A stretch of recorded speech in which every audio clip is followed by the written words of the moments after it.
Hi നമസ്കാരം, ഞാൻ സൈന്ദവിയാണ്. പുതിയ അപ്ഡേഷൻ എന്ന് വെച്ചാൽ ബി ഹൗസിനകത്ത് മോർണിംഗ് നടന്ന ടാസ്ക് എന്ന് വെച്ചാൽ അവർ ബി ഹൗസിൻ്റെ ഒരു നോമിനേഷൻ പ്രക്രിയയായിരുന്നു. അതിൽ നമ്മളൊരു 6 പേരെ അവർ തിരഞ്ഞെടുത്തു. അതിൽ തിരഞ്ഞെടുത്തവർക്ക് എന്താ പറയുക, ബി ഹൗസിൽ ചൊവ്വയും വ്യാഴവും നടക്കുന്ന ഗെയിമുകളിൽ ഗെയിമിൻ്റെ അടിസ്ഥാനത്തിലായിരിക്കും. അതിലെത്ര നല്ല രീതിയിൽ പെർഫോം ചെയ്യുന്ന ആൾക്കാർക്ക് അവിടെ നിൽക്കാം. മോശം പെർഫോം ചെയ്ത വ്യക്തിക്ക് 2 പേരെ അവർ ബി ഹൗസിനുള്ളിൽ നിന്ന് പുറത്താക്കും. പിന്നെ രണ്ടാമത്തെ നോമിനേഷൻ എന്ന് പറയുന്നത് പുറത്തുനിന്ന് ഉള്ള നോമിനേഷനാണ്. അതിലവർ തിരഞ്ഞെടുക്കുന്ന വ്യക്തികൾക്ക് വോട്ടിൻ്റെ അടിസ്ഥാനത്തിലാണ്. അതിൽ വോട്ടിന് രണ്ട് നോമിനേഷനിലും പെടാത്തയാണ് അഭിലാഷ്.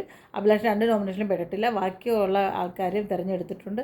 അതിൽ വോട്ടിൽ കൂടുതലുള്ളവരെയും കുറവുള്ളവരെയും ഒക്കെ തിരഞ്ഞെടുത്തിട്ടുണ്ട്. അപ്പം മറ്റേ ബി ഹൗസിലെ നോമിനേഷനിൽ നിന്ന വ്യക്തികൾക്കെല്ലാം അത് തിരിച്ചറിയാൻ വേണ്ടിയിട്ട് ഒരേ കണ്ണട കൊടുത്തിട്ടുണ്ട്. അതൊരു സൈഡ് മാത്രമേ കാണാൻ പറ്റത്തുള്ളൂ, ഒരു സൈഡിൽ കൂടെ മാത്രമേ കാഴ്ച പുറത്ത് പോകുള്ളൂ.